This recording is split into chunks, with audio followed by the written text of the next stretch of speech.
Buenos días a todos.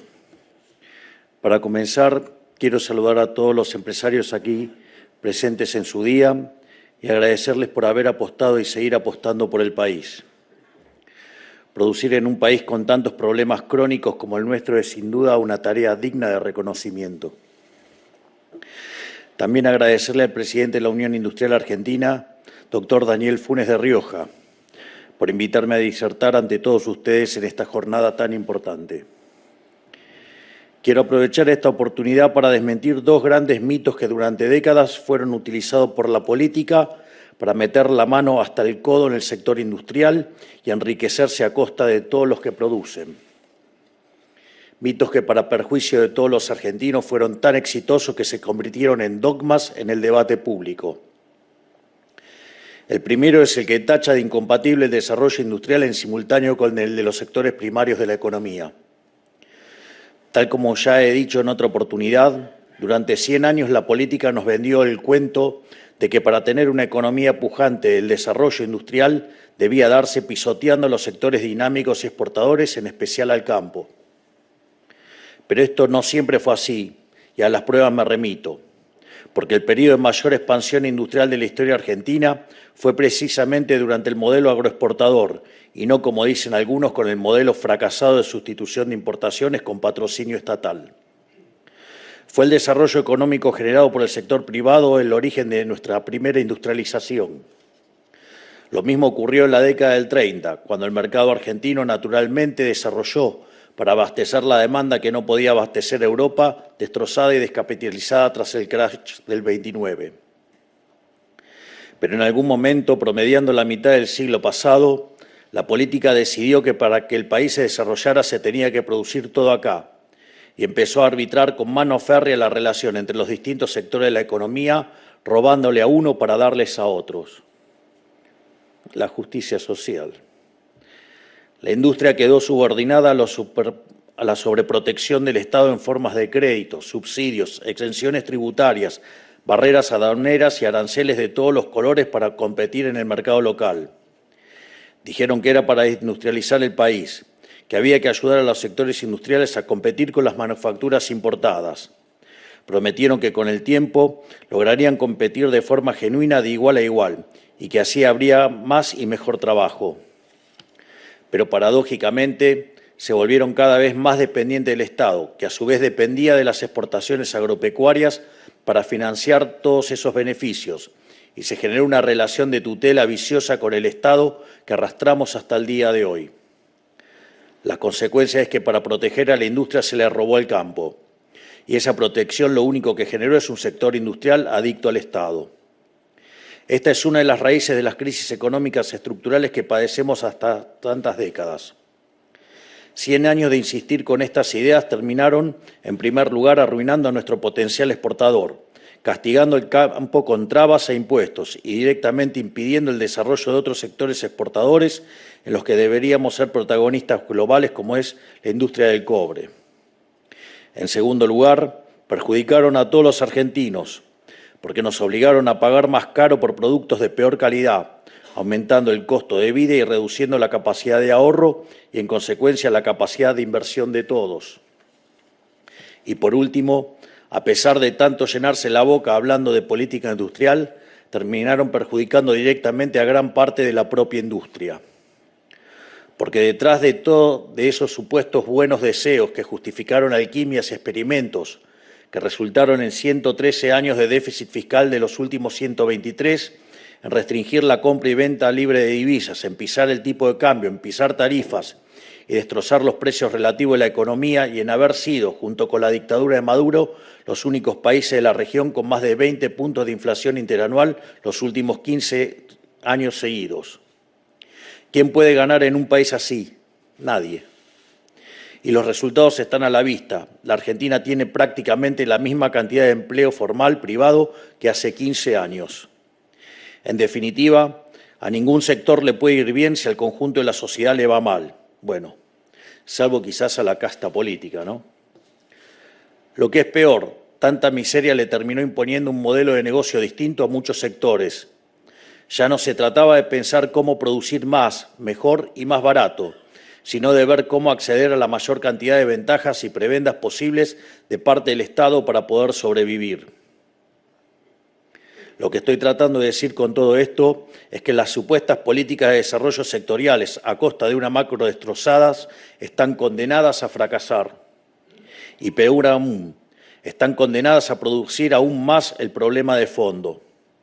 Este punto es central que se entienda, tanto por ustedes que están en la trinchera como por los analistas económicos que viven de opinar o pedir un plan de desarrollo. Todo lo que los argentinos estamos acostumbrados a escuchar en materia económica es lisa y llanamente una estafa que solo sirve para beneficiar a algunos en detrimento de todos. Recomiendo enfáticamente un comentario que anda dando vuelta de el brillante Claudio Suchovicki sobre el hombre que calculaba. No se lo pierdan, porque les va a aclarar mucho sobre la estafa que han vendido los políticos. Quitarles a unos para darles a otros no es una política económica. Es un robo que encima destruye la economía en el largo plazo. Así que sepan que cuando alguien les habla de potenciar la industria, mientras emite dinero por 13 puntos del PBI en un año, mientras pisa el tipo de cambio hasta 1/3 de su valor de mercado, mientras autoriza importaciones a pesar de que no están los dólares, esa persona no es proindustria, esa persona es un estafador y punto. Yo se los digo. ¿Saben cuál es la mejor política industrial? Tener una buena política fiscal y monetaria, honrar las deudas y recuperar la credibilidad del país para que desde afuera confíen en que si nos venden les vamos a pagar. ¿Saben cuál es la mejor política industrial? Terminar con la inflación, recuperar el cálculo económico y devolverle a los argentinos los dones de la estabilidad. Devolverle el futuro a los argentinos de a pie, la posibilidad de mirar hacia adelante y de planificar, de ahorrar y ser dueños de sus propias decisiones económicas. Esa es la mejor política industrial. Piensen, ¿cómo prefieren que sean sus compradores? ¿Familias con capacidad de ahorro que progresan y que cada vez pueden comprar más y mejor?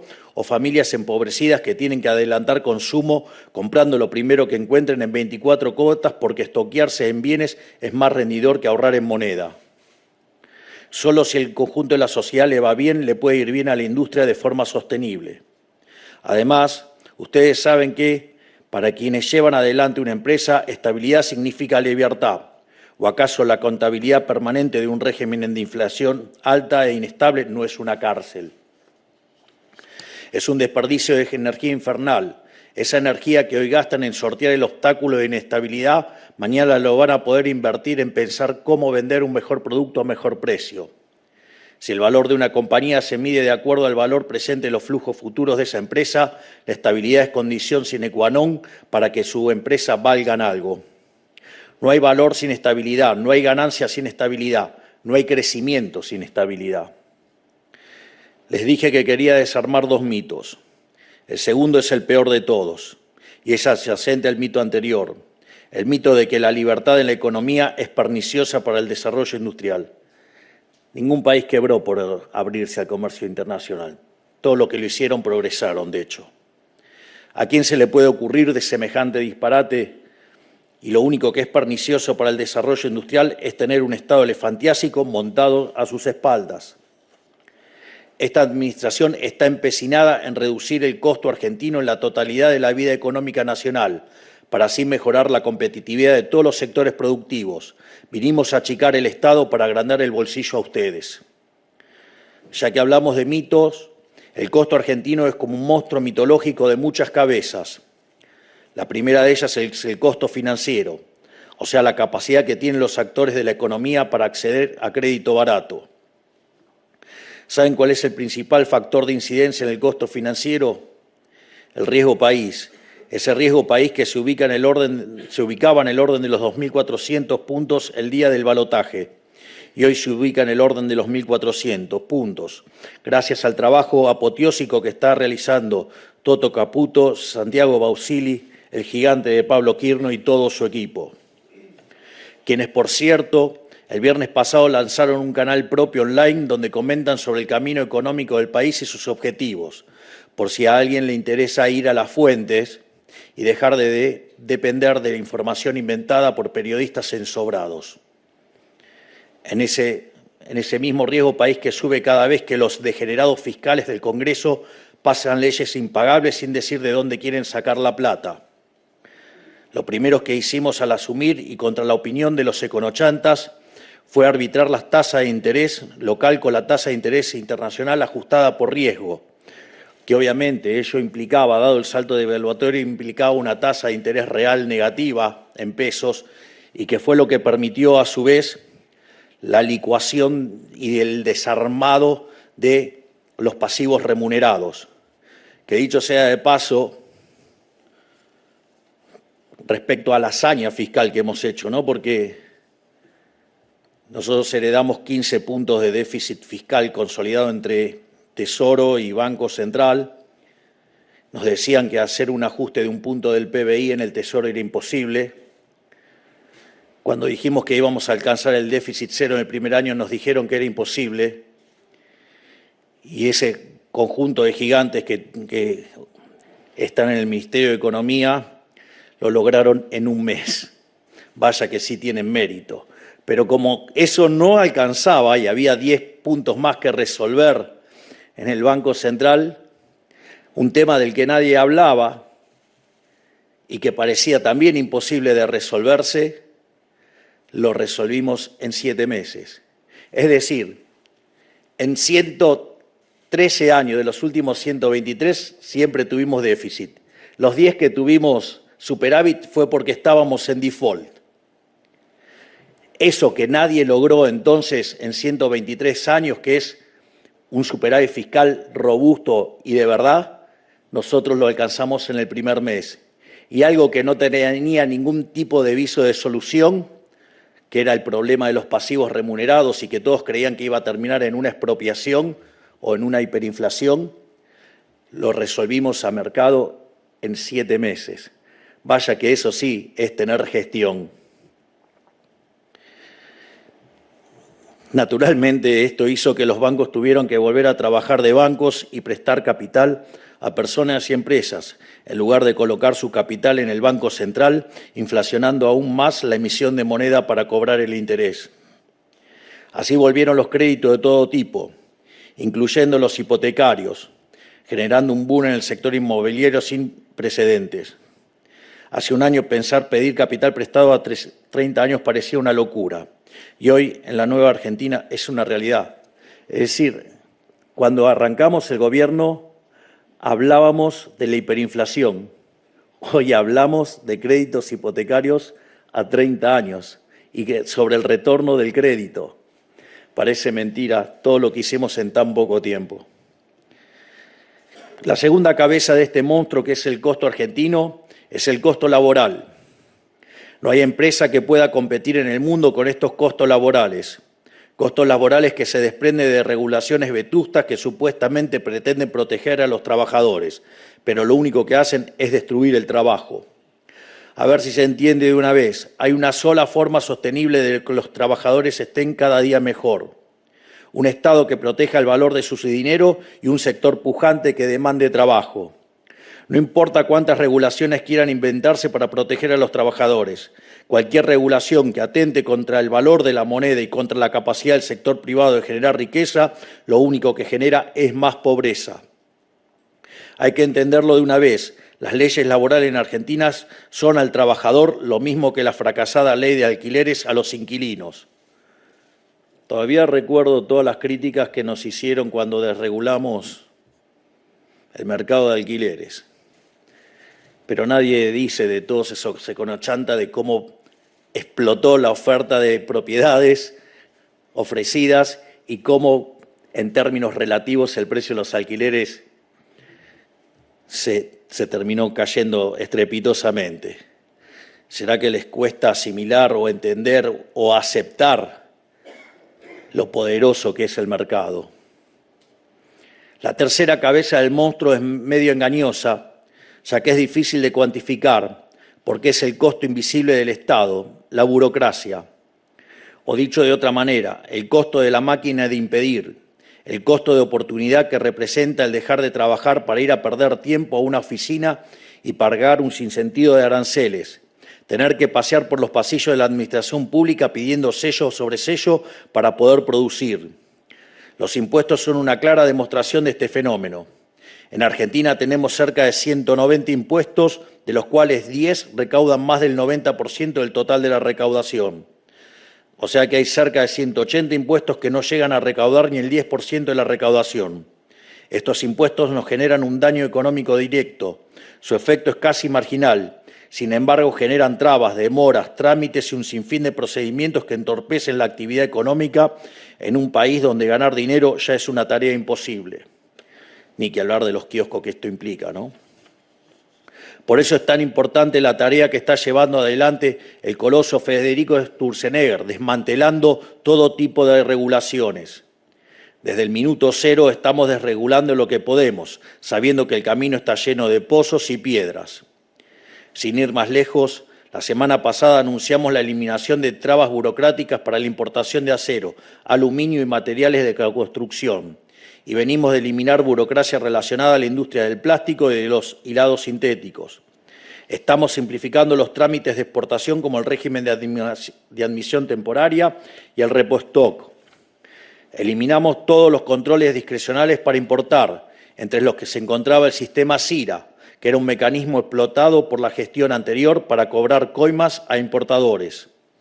En la nueva Argentina ya nadie tiene que rendirle pleitesía a ningún burócrata para importar algo.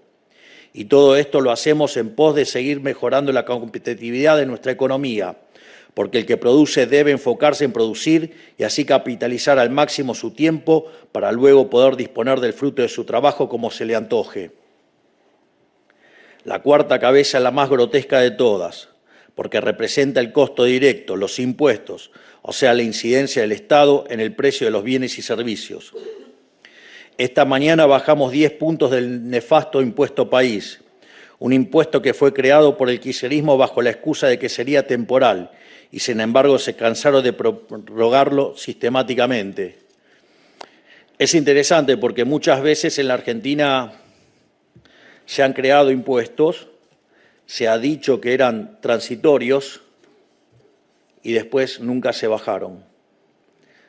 Bienvenidos al momento histórico de que una administración dijo que lo creaba de manera transitoria y hoy se está poniendo en la realidad que se hizo esa baja. Es la primera vez en la historia. Y no solo eso, sino que en el mes de diciembre se termina con el nefasto impuesto país.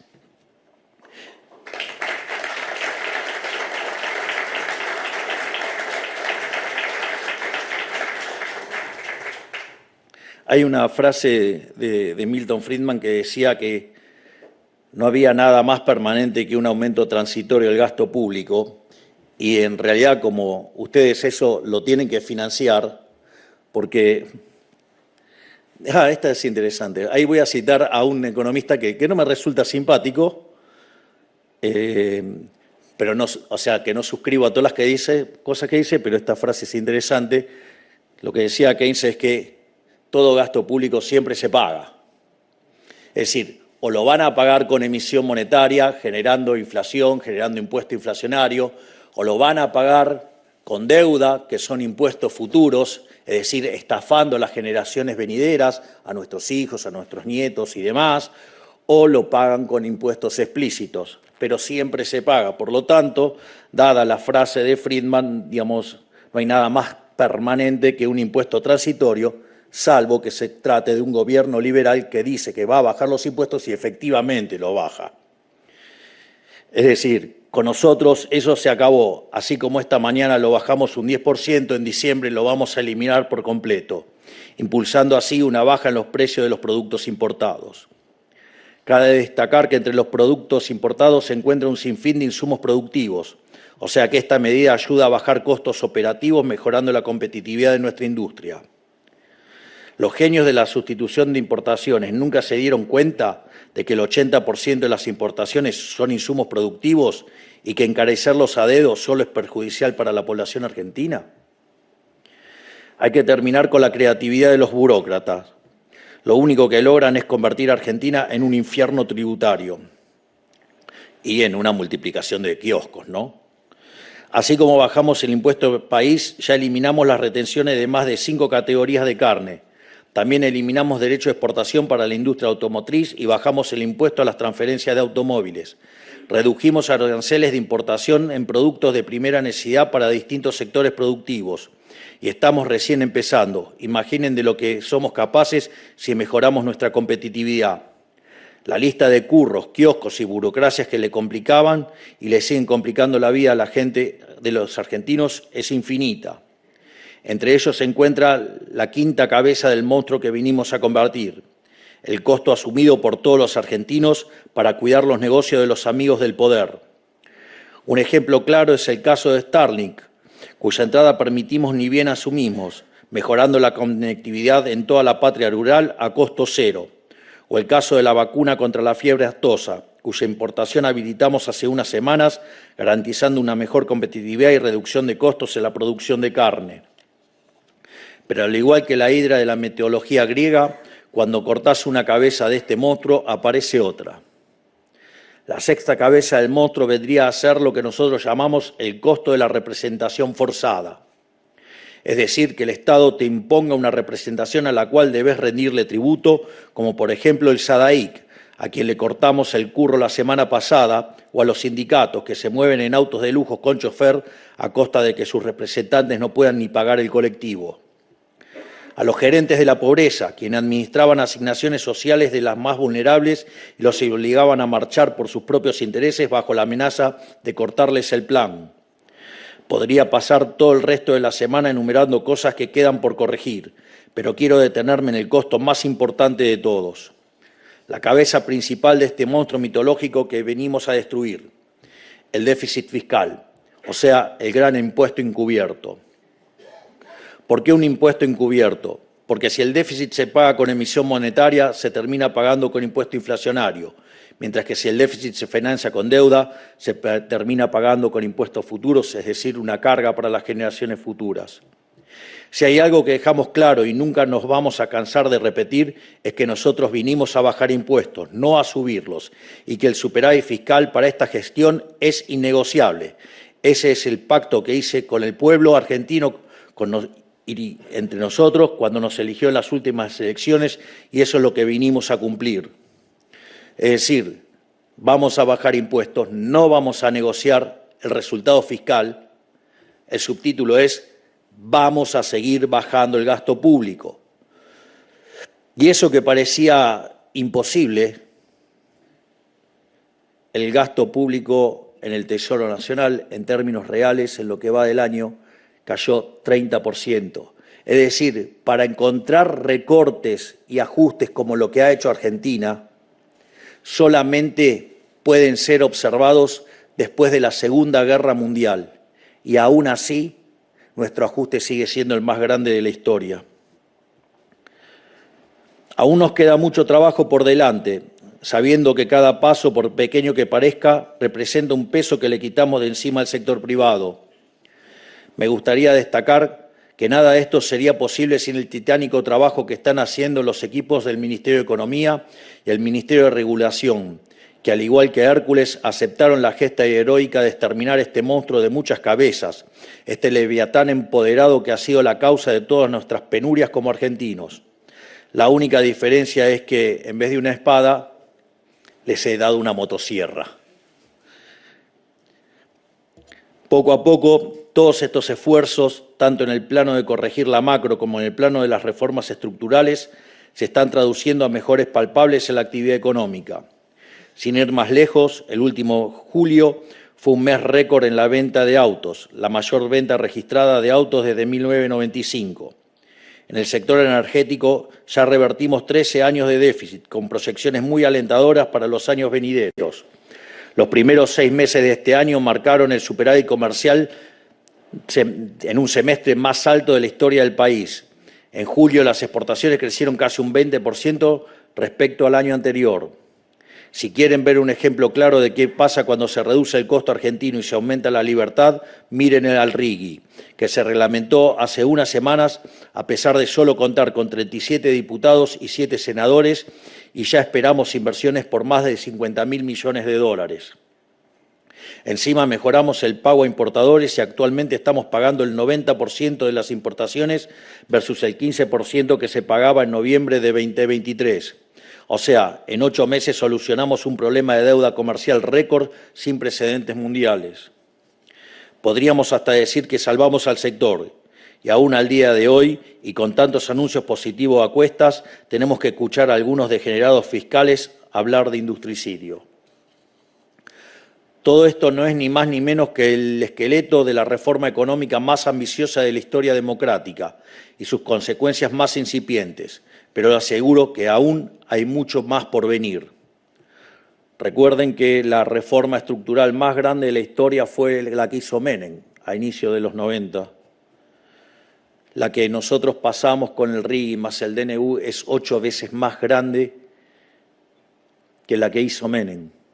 Y eso lo hicimos con el 15% de la Cámara de Diputados, con el 10% de la Cámara de Senadores. Vengan a decirme si eso no es gestión política. ¡Qué muñeca, francos! Quiero detenerme especialmente en reconocerle y agradecerle a los aquí presentes la generosidad y buena fe que han tenido con nuestro proyecto de país. Han sido pacientes sobrellevando estos 9 meses de gobierno, que yo sé que han sido arduos, y han sido valientes en acompañar junto al resto de las cámaras empresariales cuando celebramos el Pacto de Mayo en Tucumán, porque eligieron apoyar un programa profundamente liberal y los principios a los que suscribieron indican un cambio de rumbo absolutamente profundo. Implica dejar atrás ideas económicas y arquitecturas regulatoras dañinas, pero profundamente arraigadas en el entramado productivo y comercial argentino. Y a esta altura creo que debe haber poca gente con dudas, para bien o para mal, de que nosotros lo que decimos lo hacemos. En definitiva, esta gran gesta que nosotros llamamos la guerra contra el costo argentino necesariamente va a implicar una transformación en el sector industrial. Y muchas veces las grandes transformaciones generan incertidumbres e incluso miedo. Pero no hay que tenerle miedo al cambio, porque 100 años de colectivismo nos enseñaron algo, es que los argentinos tenemos la capacidad de sacar agua de las piedras y emprender aún en las peores condiciones. ¿O les parece casualidad que a pesar de ser el país de la región con menor inversión extranjera de los últimos 15 años, seamos al mismo tiempo el que más unicornios per cápita tiene? Si pueden perseverar en condiciones de adversidad, con impuestos leoninos, regulaciones absurdas y costos altísimos, imagínense lo que pueden hacer sin la bota del Estado en el cuello. Les digo, anímense a innovar y a competir, porque no hay fuerza de la naturaleza más grande que un argentino queriendo hacer plata. Y con el aumento en competitividad que traerán las reformas profundas que estamos emprendiendo, va a haber un boom industrial genuino que todavía no podemos ni siquiera imaginar. ¿Esto quiere decir que todos van a ganar? No, porque eso sería mentir. De hecho, Schumpeter hablaba de la destrucción creativa. Así es que cuando aparecen estos procesos, algunos progresan, otros se adaptan y es cierto que algunos también quedan en el camino, pero el sistema da las posibilidades para reconvertirse, ya sea para ir por la revancha o sumarse en otro lado. Aquí tenemos que ser sinceros, somos pocos y nos conocemos bien. Muchos han disfrutado por demasiado tiempo del beneplácito que el conjunto de los argentinos les dio en subsidios, exenciones y aranceles a la competencia. Tuvieron décadas de cazar en el zoológico, amparados en el cuento de preparar su matriz productiva y modelo de negocios para poder competir en su propia ley. Muchachos, si no alcanzó con eso, ¿cuánto más se le puede exigir al conjunto de los argentinos, que al final del día es el que paga con el sudor de su frente por esos privilegios? El cambio para muchos va a implicar, como decía el presidente Menem, aprender a andar en bicicleta sin rueditas.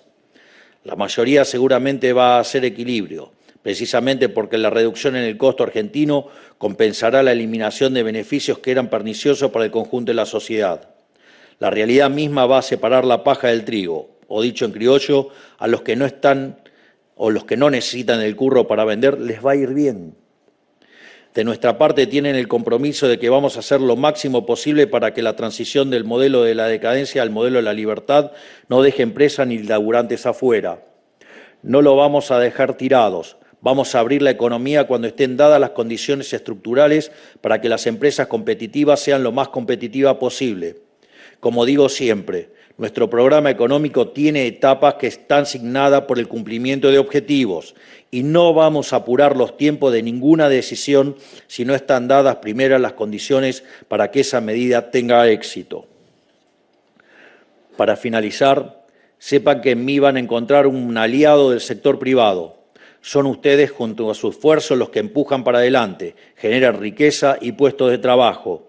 El Estado no genera ni riqueza ni trabajo. Cuando el Estado genera riqueza, lo hace para los políticos. Cuando el Estado genera trabajo, lo hace para sus amigos. Los únicos que generan riqueza y trabajo son los empresarios, apostando su capital para obtener un beneficio. Y cuando consiguen beneficios es porque le están arreglando la vida a la gente. Cuando un empresario gana dinero, es un benefactor social porque le está arreglando los problemas a la gente. Y cuanto más dinero ganen, mejor, porque quiere decir que son verdaderamente benefactores sociales. Nosotros lo que sí podemos hacer y ya estamos haciendo es remover todos los obstáculos que se encuentran en el camino, con la visión de hacer de la Argentina el país más libre del mundo, porque la Argentina, los argentinos y sus empresas tienen todo lo necesario para competir de igual a igual con los mejores. Sabemos cómo hacerlo y no tengo ninguna duda de que lo vamos a lograr. Por eso, que Dios bendiga a los argentinos y que la fuerza del cielo los acompañen. ¡Viva la libertad, carajo! Muchas gracias. Han sido las palabras del señor presidente de la Nación, doctor Javier Milei.